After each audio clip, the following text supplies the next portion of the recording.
कल्पना बिपिन सूर्यवंशी वय 35 वर्ष. ही तिचे दोन्ही मुलं, एक मुलगी आणि एक मुलगा. मुलीचं वय 15 वर्ष शुभश्री आणि मुलगा दादू सुमारे वय 10. तिघं मृत स्थिती त्यांची राहते घरात मिळून आलेले. त्यांची बहीण जेव्हा त्यांना बघायला गेली होती, आतून दरवाजा बंद असल्याने त्यांनी तो दरवाजा नंतर गजाने उघडला.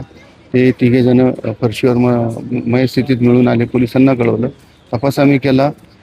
तिघांचे मृत शरीर आम्ही हॉस्पिटलला पाठवले. डॉक्टरांनी पोस्टमॉर्टम केल्यानंतर तिथे विसरे काढून घेण्यात आलेले. घटनास्थळी ज्या काही वस्तू मिळून आल्या त्या केमिकल अनर्जरच्या तपास कामी पाठवण्यात आलेले. त्याचा रिपोर्ट आल्यानंतर पुढील काय असेल ते निष्पन्न होईल. आम्ही पुढील तपास करीत आहोत. 22 तारखेला साधारणतः ही घटना आहे. आम्हाला पोलिसांना साधारणतः संध्याकाळी 5 वाजेच्या आसपास आम्हाला समजलेलं आहे. ह्याच्यामध्ये एडीआर दाखल करण्यात अकस्मात मृत्यू दाखल आहे. एडीआर दाखल आहे.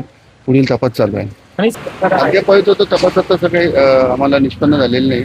निष्पन्न झाल्यानंतर आपल्याला कळवणे.